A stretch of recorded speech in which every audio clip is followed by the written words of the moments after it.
नमस्कार दोस्तों, स्वागत है आपका हमारे चैनल समिता लर्निंग एकेडमी के टॉपर्स टॉक के दूसरे एपिसोड में। मैं डॉक्टर आकिब, पीजी स्कॉलर, शल्य डिपार्टमेंट। आज के हमारे इस एपिसोड में जो गेस्ट हैं हमारे, उनका नाम है डॉक्टर सोनिया शर्मा, जो कि राष्ट्रीय संस्थान नेशनल इंस्टीट्यूट ऑफ आयुर्वेदा से पीटीएसआर यानी प्रसूति तंत्र एवं स्त्री रोग के अंदर पीजी कर रहे हैं। इनसे आज हम कुछ सवाल जवाब करेंगे जो आप ही ने हमसे पूछे थे। तो चलिए हम सवाल जवाब स्टार्ट करते हैं हमारे।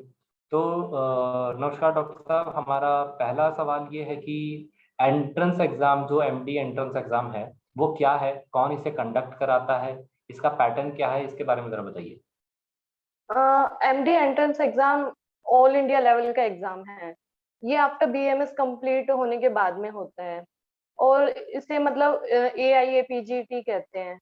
इसे नेशनल टेस्ट एजेंसी कंडक्ट करवाती है। इसमें टोटल 120 क्वेश्चंस आते हैं। हर क्वेश्चन 4 मार्क्स कैरी करता है। अगर आपका एक क्वेश्चन अगर नेगेटिव जाता है, गलत है, तो मतलब वन नेगेटिव मार्किंग -1 होगी।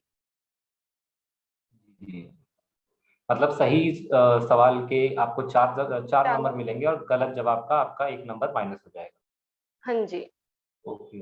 तो डॉक्टर साहब, जैसे मान लीजिए अगर कोई बच्चा जैसे एग्जाम को क्वालिफाई कर देता है, जैसे आपने क्वालिफाई किया, तो आपकी नज़र में टॉप इंस्टीट्यूट्स कौन कौन से थे? National institute of Ayurveda Jaipur Rajasthan, जी।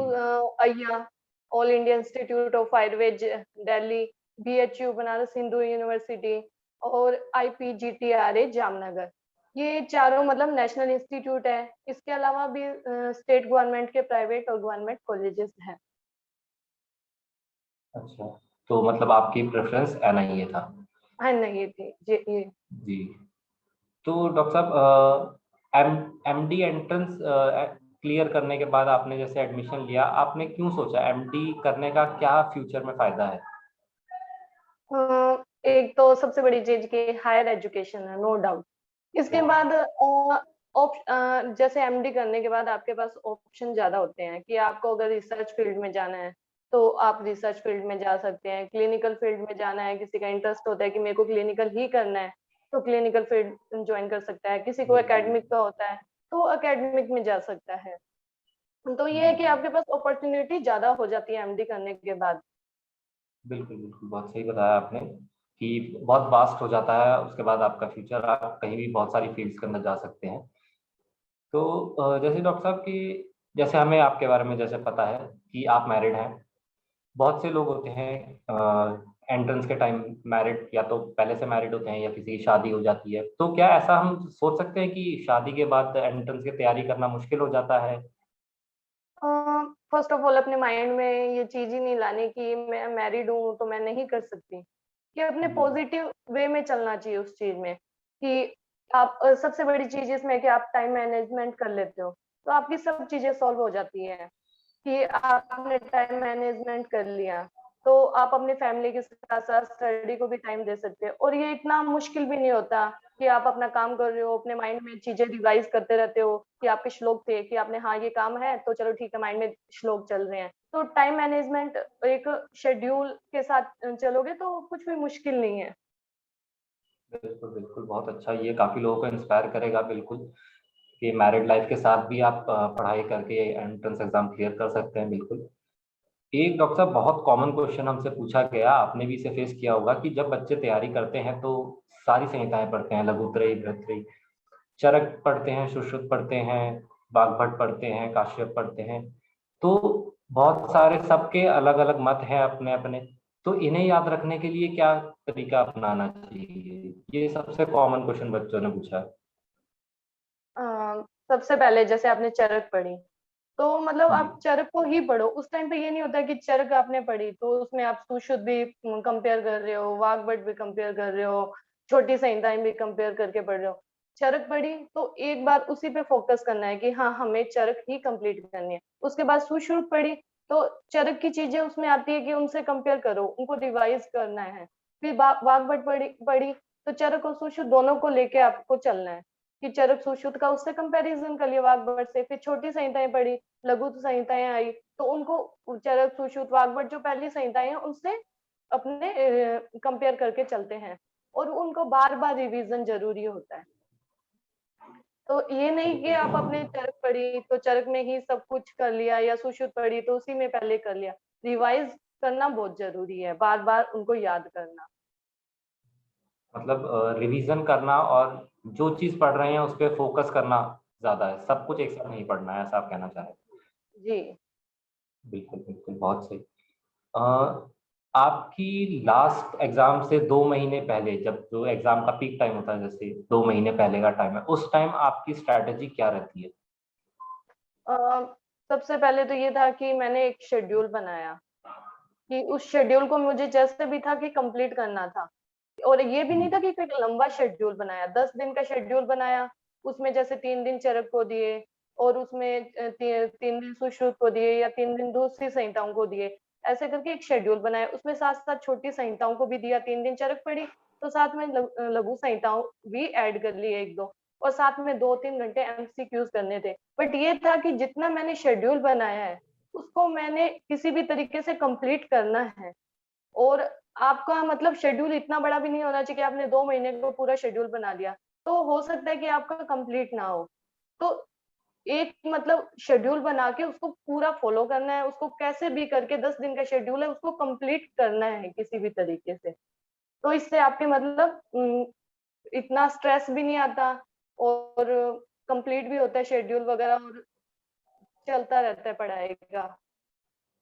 जी जी, मतलब छोटे छोटे स्टेप्स और छोटे छोटे टारगेट्स बना के उसको अचीव किया जाए, और एमसीक्यूज को डेली किया जाए, ऐसा। एमसीक्यूज तो मस्ट है। बिल्कुल बिल्कुल। तो और ऐसी क्या मिस्टेक्स हैं जो स्टूडेंट्स जनरली करते हैं? ऐसी कोई 3 मिस्टेक्स आप बताना चाहेंगे जो स्टूडेंट्स जनरली कर रहे हैं तैयारी के समय? एक तो ये होता है कि फोन यूज करते हैं, कि ठीक है कोविड का टाइम है कि आपको फोन के बिना काम नहीं चल सकता, कि आपके ऑनलाइन बिल्कुल। क्लासेस वगैरह होती हैं, ऑनलाइन जी वीडियोस लेक्चर आपका सब कुछ ऑनलाइन चलता है। बट फोन का जी। मिसयूज नहीं करना, कि जिस टाइप के आप सोशल मीडिया पे एक्टिव हो, कि आप सोशल मीडिया यूज कर रहे हो, अब इधर उधर बातें कर रहे हो कि तू क्या पढ़ रहा है, मैंने क्या पढ़ लिया, इस टाइप की बातें नहीं करनी चाहिए। अपने फोन का बस यूज करना है, मिस यूज नहीं करना। दूसरा ये रहता है कि आप थ्योरी पे ज्यादा फोकस करते हो, एमसीक्यूज पे इतना ध्यान नहीं देते। तो ये है कि थ्योरी के साथ साथ एमसीक्यूज करने हैं। कि कोई सोचता है कि मैं थ्योरी कंप्लीट करने के बाद एमसीक्यूज करूंगा, तो वो अपनी सोच ही गलत है। कि अपना एमसीक्यूज साथ साथ चलने चाहिए थ्योरी के साथ। और एक स्ट्रेस, थर्ड पॉइंट है कि आप स्ट्रेस नहीं ना लो लास्ट टाइम पे। स्ट्रेस ना लेने का ये है तरीका है कि आप अपना शेड्यूल छोटे छोटे टारगेट्स बनाओ, कि वो छोटे टारगेट्स में है तो कंप्लीट हो जाए, जिससे आपका स्ट्रेस नहीं आएगा। बट ये है कि जो छोटा टारगेट बनाया है उसे कंप्लीट जरूर करना है, तो इससे बिल्कुल आपको बिल्कुल। स्ट्रेस नहीं आएगा। तो 3 जो मिस्टेक्स जो हैं वो, फर्स्ट है फोन का मिसयूज नहीं करना, सेकंड थ्योरी और एमसीक्यूज को साथ लेके चलना, और थर्ड स्ट्रेस मैनेजमेंट, स्ट्रेस को मैनेज करके चलना। तो डॉक्टर साहब, आप सबसे इंस्पायरिंग चीज जो आपसे मैं पूछना चाहूंगा, बिल्कुल मुझे काफी इंस्पायर किया इसने। आपने जब 2019 में अपना फर्स्ट अटेम्प्ट दिया था AIA PGET का, तब आपकी रैंक थी 1124, जनरल रैंक। जी। आपने ड्रॉप लिया, आपने फिर से तैयारी करी। हम्म। इस साल जब AIA PGET 2020 के अंदर आपकी all India rank 24, EWS rank 1, इतना बड़ा अचीवमेंट और इतना बड़ा गैप, क्या स्ट्रेटजी आपने फॉलो की जो आपने 2019 में नहीं करी थी और 2020 में उसको फॉलो किया?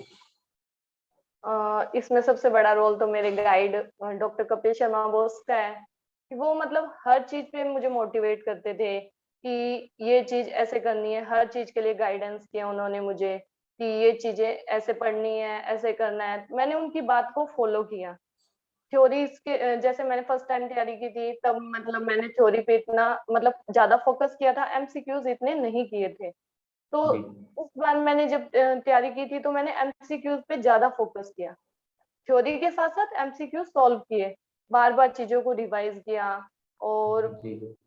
जो भी मेरे टारगेट थे, मेरा शेड्यूल था, उसको मैं एनी हाउ जैसे भी था कि मुझे ये कंप्लीट करना है, तो मैं उसको पूरा करने की कोशिश करती थी, कि जैसे भी हो मुझे ये कंप्लीट करना है। तो आपके ट्यूटर ने आपको काफी हेल्प किया, डॉक्टर कपिल शर्मा सर ने। जी बिल्कुल। सेकंड, आपने अपने टारगेट्स अचीव किए, जो आप स्मॉल स्मॉल टारगेट्स बनाते थे वो, हाँ और डिसिप्लिन के साथ अचीव किए। हाँ, सेकंड, बार थ्योरी और बार। एमसीक्यूज को साथ लेके चले अब। हाँ, जी रिवीजन भी जी, बहुत जरूरी था, बार बार रिवाइज करना चीजों को। और बिल्कुल बिल्कुल, कंसिस्टेंसी बहुत जरूरी है, आपके कहने का मतलब। बिल्कुल। तो अभी जैसे आप अपने ट्यूटर डॉक्टर कपिल शर्मा से जुड़े, तो आप इनके बारे में कुछ बताना चाहेंगे, और ये समिता लर्निंग एकेडमी के बारे में आप क्या बताना चाहेंगे? समीता लर्निंग एकेडमी में हमारे जैसे डेली टेस्ट होते थे, तो उनके बाद उसके बाद में जस्ट बाद में हमारा टेस्ट हो गया कंप्लीट, उसके बाद में हमारी डाउट क्लासेस होती थी, उसमें हमारे डिस्कशन चलते थे। जितने भी हमारे डाउट वगैरह होते थे सब वो उसी टाइम पे क्लियर कर देते थे। तो डिस्कशन होता था उस क्लास में, तो हमारे माइंड में बहुत सारी चीजें मतलब उसी टाइम क्लियर हो जाती थी और माइंड में फिट बैठ जाती थी। और उसके अलावा जैसे हमारे टाइम पे लॉकडाउन था तो हमारी ऑनलाइन क्लासेस ही चलती थी। तो ऑनलाइन क्लासेस होती थी, तो उस टाइम पे मतलब जैसे हमारी क्लासेस मिस नहीं हुई, ऑनलाइन कंटिन्यू हमारी क्लासेस चलती रही। और हमें मतलब जैसे अगर हमारी क्लास बाई चांस मिस भी हो जाती तो हमें उसके रिकॉर्डेड वीडियो मिल जाते थे, जिससे हम उसे दोबारा पढ़ सकते थे। और उसके अलावा जैसे कि रिकॉर्डेड वीडियोस वगैरह रहते थे, तो उससे हमें बार बार उसको रिवाइज करने में हेल्प मिलती थी।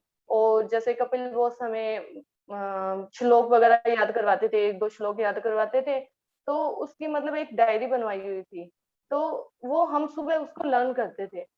और उसके अलावा जैसे ट्रिक्स थी, बहुत सारी ट्रिक्स थी जिससे हमें पढ़ने में बहुत हेल्प मिली।